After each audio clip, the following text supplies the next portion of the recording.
So last lecture we were discussing about the antimicrobial agents, introduction to chemotherapy.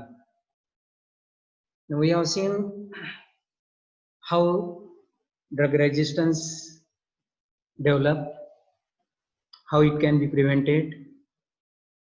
Now in this lecture we are going to see the selection of antimicrobial agents, how the antimicrobial agents are to be used. So choice of antimicrobial agents. Now the choice of antimicrobial agents, that depends upon number one, patient related factor, drug factor, organism related factors. Now patient related factors, now for example, most important one is patient age. Now there are certain drugs which should not be given or which is to be avoided in children. Now because in small or younger age, younger group, the metabolic system and excretory system is not well developed. So therefore when drug given, they may not be metabolized or may not be excreted satisfactorily, and therefore they are likely to produce its toxic effect. Now for example here, such a case, for example chloramphenicol, say for example, chloramphenicol produces gray baby syndrome in newborn, and tetracycline if given, it gets deposited in the teeth and bones below the age of 6 years. And second one is sulfonamides, another example. Now sulfonamide causes kernicterus. So this sulfonamide when given in children, it causes irritation of the brain, that is because of the bilirubin. Now bilirubin is dissociated from the protein binding and it crosses the blood-brain barrier, causes irritation to brain, and this leads to the disease called as, or infection called as a kernicterus. So therefore these are the agents which are very cautiously or not to be given in children. Then various function of the organisms, and most important one is renal function. You know that when drugs are given, it is excreted through the kidney, and if the kidney function is poor, so the drug is not excreted satisfactorily, and therefore it's increase the concentration in the body or in the blood and leading to toxic effects. Then another one is hepatic function. Now hepatic function, there are certain drugs which causes damage to the liver, and this, for example, the drugs like anti-tuberculous drug which causes damage to the liver.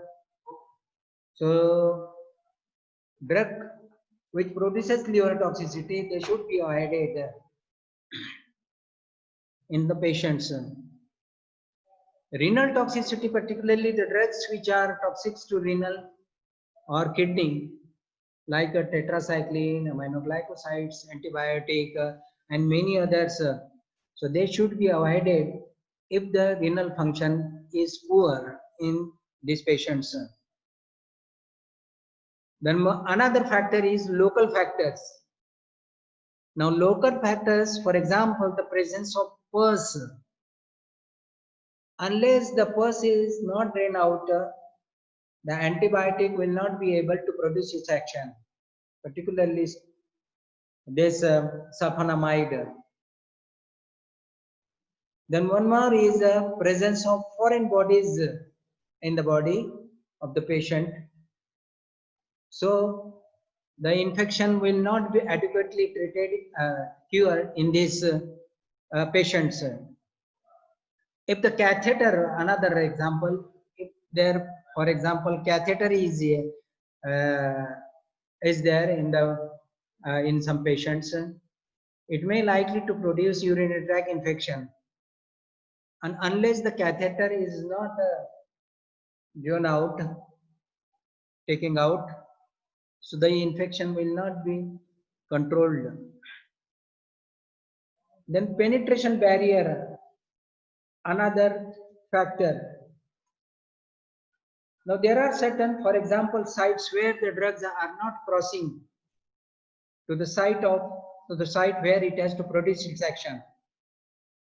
For example, in subacute bacterial endocarditis, it is very difficult to produce the satisfactory concentration in these patients with some antimicrobial agents. Then another condition is endophthalmitis, prostatitis. So these are the conditions where the drugs are not penetrated satisfactorily and therefore not produce its effect adequately. Then coming to the another factor is drug allergy. Patients are sensitive to some drugs. For example, patient who is sensitive to penicillin. So in such patient, penicillin should not be given. So before giving this drug to the patient, sensitivity is carried out. Otherwise, there are chances to produce this anaphylactic like reaction. So in this patient, instead of penicillin, tetracycline or cephalosporin should be used. Then another factor is impaired host defense. If the defense mechanism is poor, the drugs are not able to produce its action satisfactorily. So in these patients, if drug like bacteriostatic agents is used, they are not being useful. So in these patients where the immune defense or immunity is or defense is impaired or poor, broad spectrum antibiotics should be used. Then one more factor, that is pregnancy. There are many drugs which should not be used during pregnancy. So first trimester, third trimester, the drugs that are not to be used. Why? Because they are likely to produce its abnormal effect in the fetus. Like drugs like, for example, tetracyclines, which causes decreased growth, hampered the growth of the fetus if it is used during pregnancy. It may lead to caries formation. It may damage the enamel of the these children after the birth.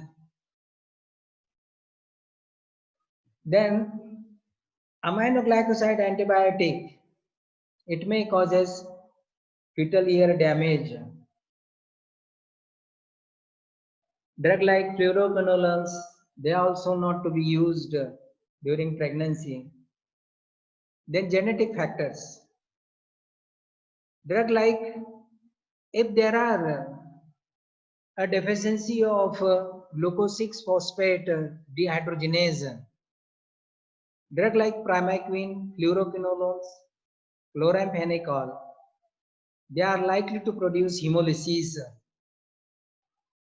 So these are the patient-related factors one must keep in mind while giving the drug in these patients during this because they are likely to produce some unwanted effect. Then another factor is organism related factors. So organisms related factor, one of the most important is clinical diagnosis. Once the diagnosis is perfect, then depending upon the diagnosis of the patient, if the patient is suffering from particular disease, so which drug to be given in that infection or for the treatment of that disease, one must know. So for example, pharyngitis, once it is diagnosed, so it is usually caused by streptococcal infection. Now the drug which is effective in this is penicillin or azithromycin macrolide antibiotic. So that diagnosis is most important before giving the drug. Second one is the guess can be made from the clinical features. Clinically, if there are some symptoms, sign and symptoms, on that basis, the selection of the drug or choice of the antibiotic can be made. Third factor is bacteriological examination.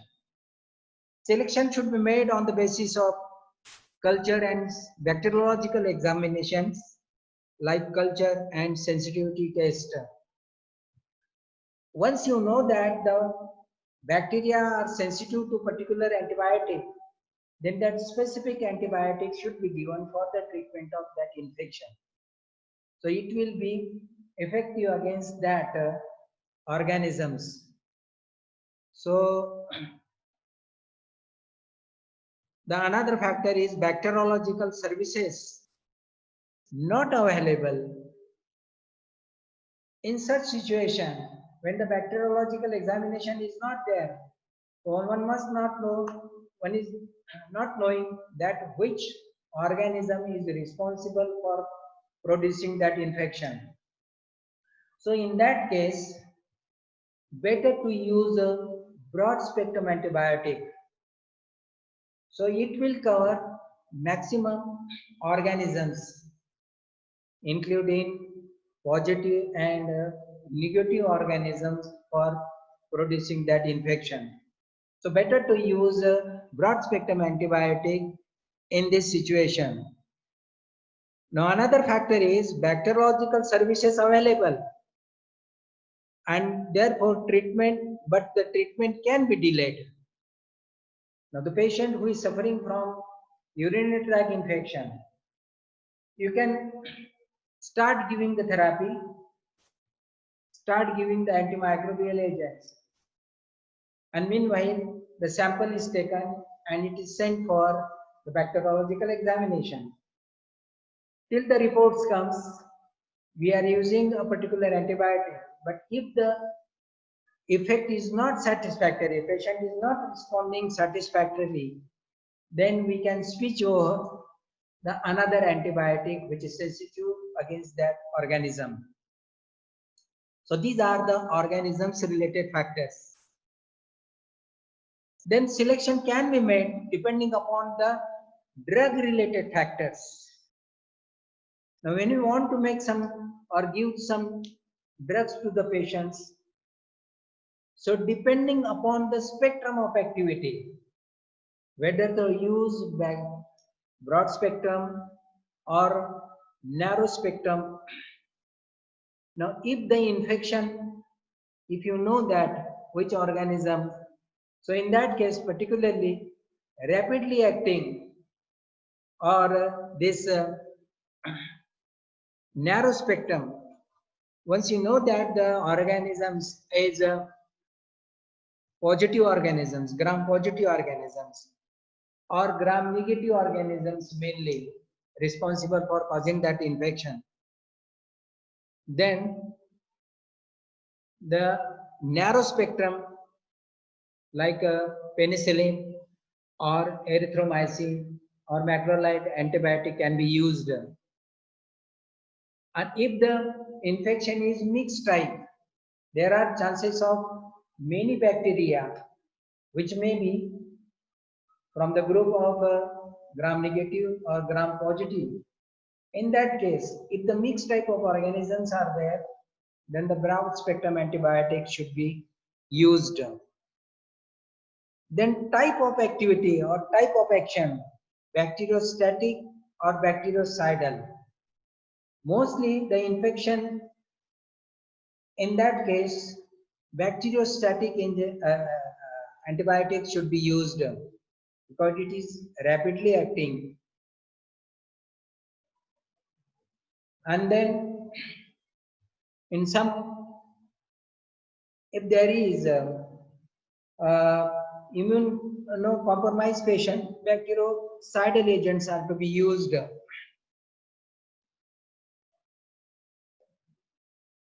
Then depending upon the sensitivity of the organisms, so that depends upon the bacteriological report, bacteriological examination.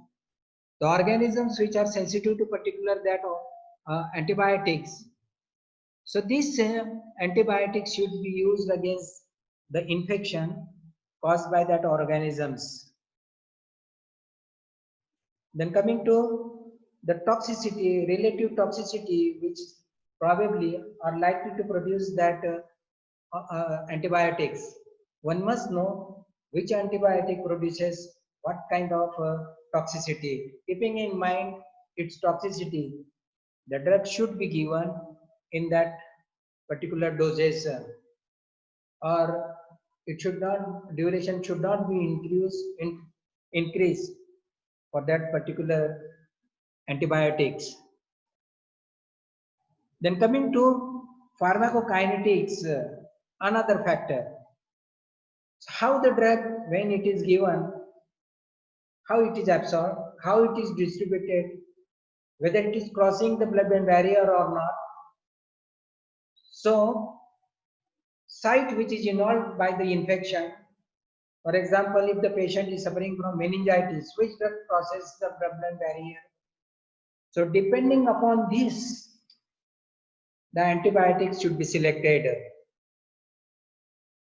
Now, whether the drug is given by oral route, if the patient is not seriously ill, he can take the drug by oral route, then he must be treated by giving oral antimicrobial agents, giving the drug orally. But if the patient condition is serious, if the patient is severely ill, then in that case, the parenteral drug, that means route should be used. The drug should be given parenterally, or sometimes the drug should be given intravenously. So depending upon the condition of the patients, the selection of the drug or selection of the route for giving the drug depends. Then also the cost of the antibiotic should be kept in mind. Unnecessarily, if the condition infection is minor, for that infection which is to be treated, costlier drug should not be given. So this is about the factors which, that means based on these factors, the selection of the drug antibiotic should be that means made. Then when the combination therapy antimicrobial agents are to be given, that is a combined use of antimicrobial agents.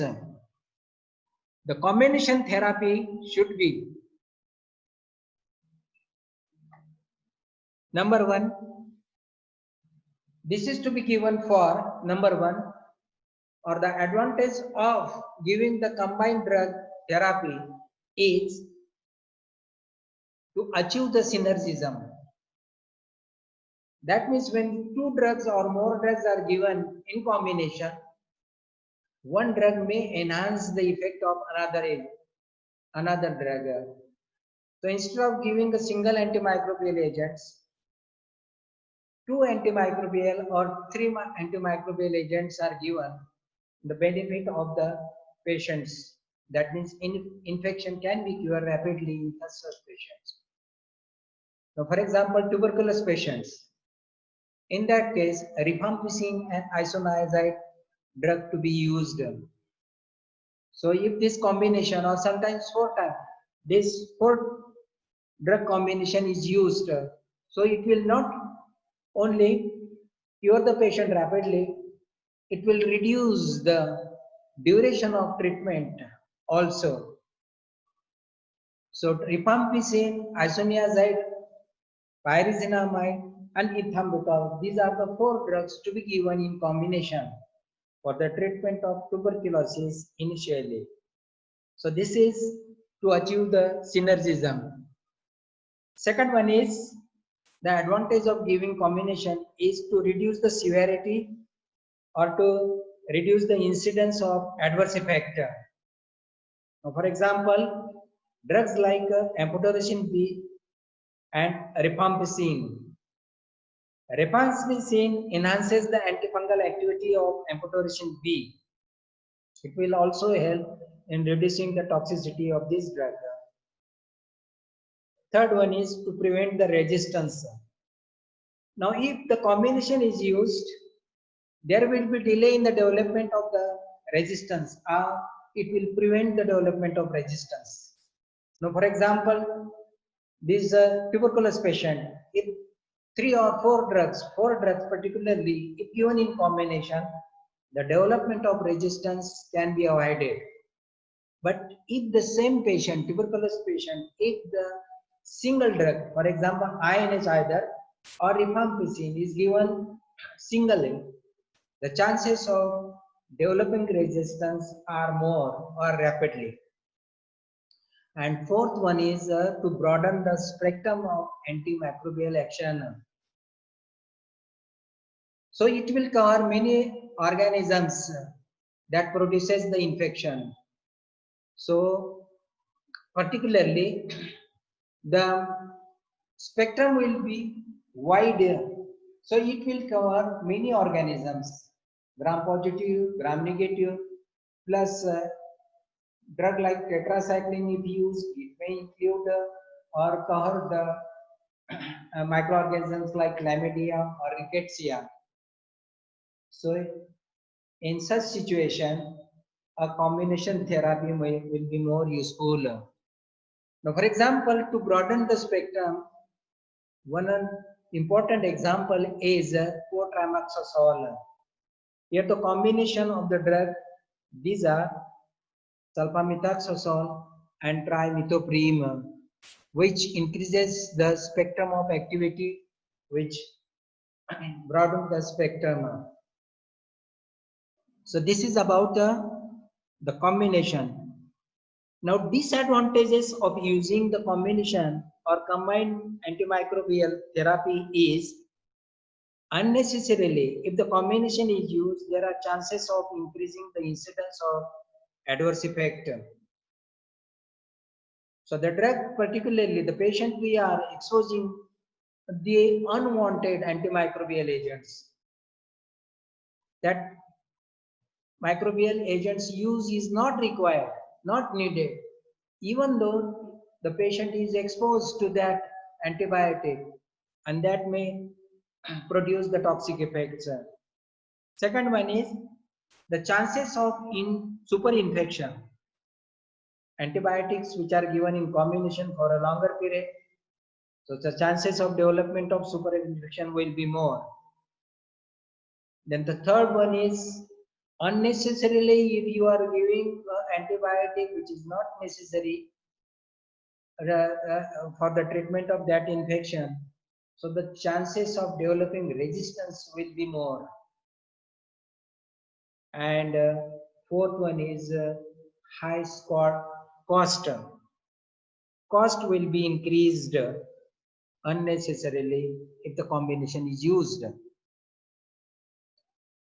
Now, there are certain agents which can be used for preventing the infection. These are called as a prophylactic use of antimicrobial agents. Now, prophylactically, certain agents, they are used for the treatment of certain conditions like rheumatic fever. So these agents are given in lower doses, sometimes lifelong, for the treatment of this existence of infections, emergence of infections.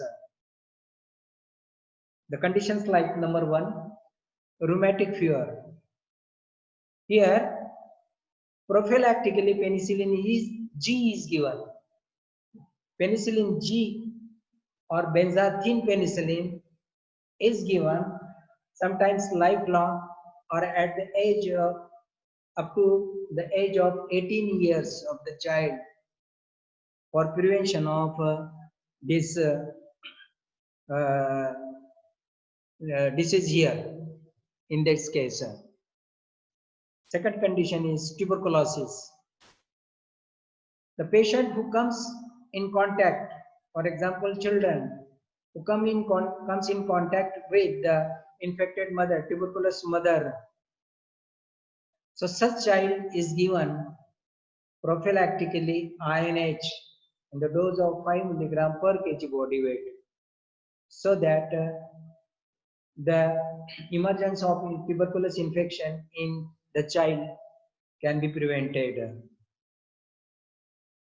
You know that tuberculosis early ages, when the child is delivered up to the age of 1 year, BCG vaccine is given. So here, the tuberculosis, the child can be protected against the tuberculosis infection.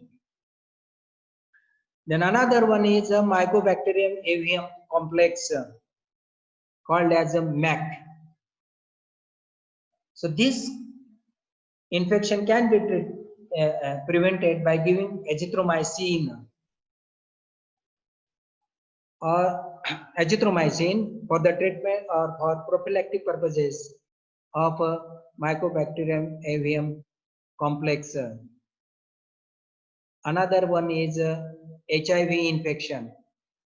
Now here, pseudohodine or lamivudine, these are the antiviral agents which are given prophylactically for the infection of, or preventing the infection of HIV.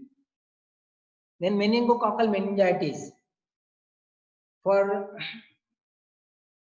preventing this infection, rifampicin is given prophylactically. Then gonorrhea, prophylactically, ceftriaxone is given. Ceftriaxone, a single dose of ceftriaxone is given for preventing gonorrhea or even for the treatment of gonorrhea. Then doxycycline, mefloquine is given in endemic area to the patient or to the individuals for prevention of malaria. So prophylactically doxycycline is given for this prevention of malaria. Cholera can be prevented by giving tetracycline. Then another disease, plague, which can be prevented by giving doxycycline. Then one more infection called as caused by Pneumocystis jirovecii, which produces pneumonia in AIDS patients. So organism Pneumocystis jirovecii. The infection here which produces pneumonitis or pneumonia can be prevented by giving cotrimazole, which is a combination of sulfonamide, sulfamethoxazole, that is, plus trimethoprim. Now surgically also patient who is operated upon, there are more chances of that means producing infection, occurring infection in after surgery. So prophylactically, before and after surgery, certain agents are given for preventing the infection. Now these are, for example, amoxicillin 2 gram, ampicillin 2 gram, that is given by parenteral route. Also 2 gram this orally. So ampicillin can be given orally just before the some procedures,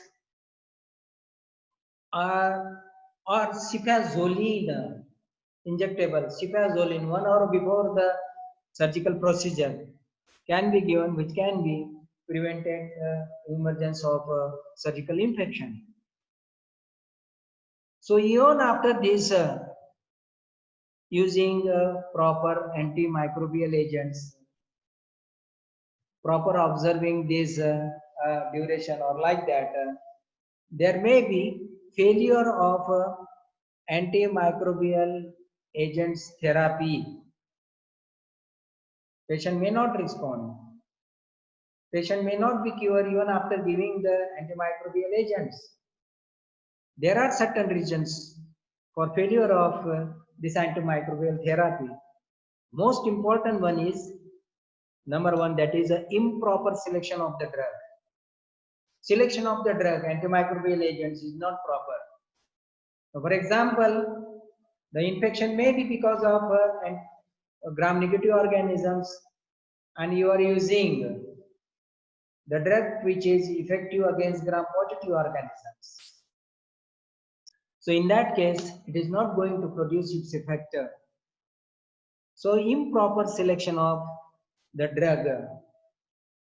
Now sometimes in particular condition where we have to use broad spectrum antibiotic or immunocompromised patients, broad spectrum antibiotic to be used, in that case bacteriostatic agents is used, so failure of antimicrobial therapy is there.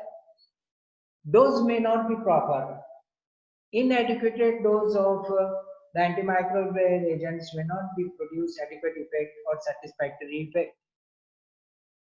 Then route of drug administration. In certain situation, when the drug has to be given by parenteral route or intravenously, when the condition is very serious, so in that case the drug is given by oral route, so may not be producing the satisfactory effect. Patient may not cure from the infection or from the disease. So selection of the route is very important one. Then the duration of the drug that is to be used.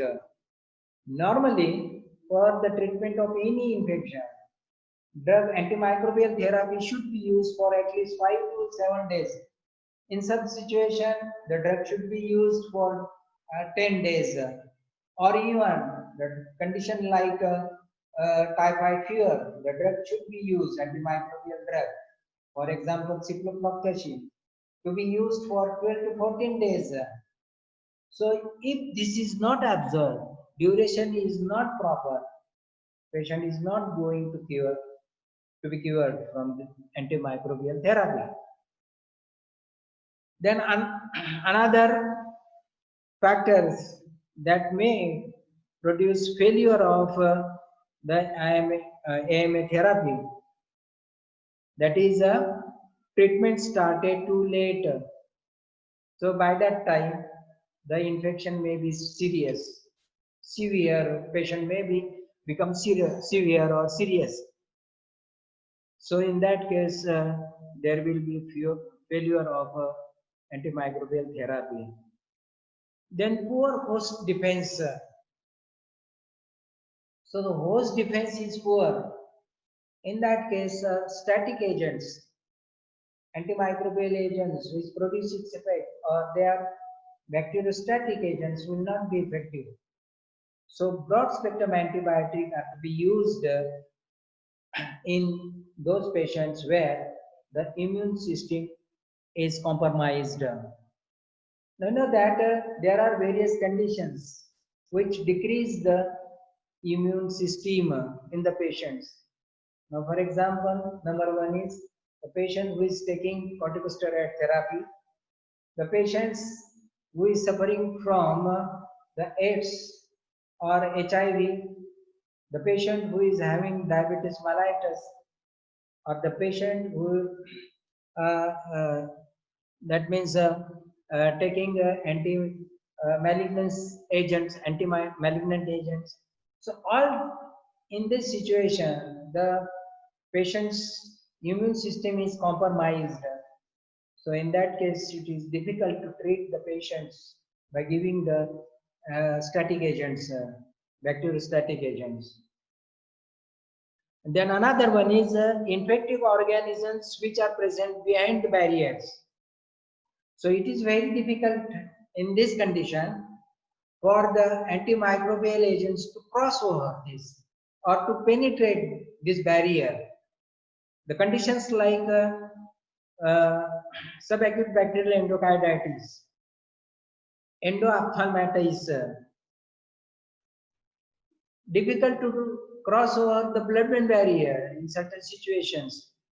So, in the treatment of these conditions, so selection should be proper of antimicrobial agents. So those drugs which cross this barrier, they are to be used for the treatment of these conditions. So these are various factors. Based on these various factors, the selection of antimicrobial agents are to be made, or they are to be selected depending upon these various factors. So here we will stop, and in next lecture we'll see another one, particularly the systemic antimicrobial therapy.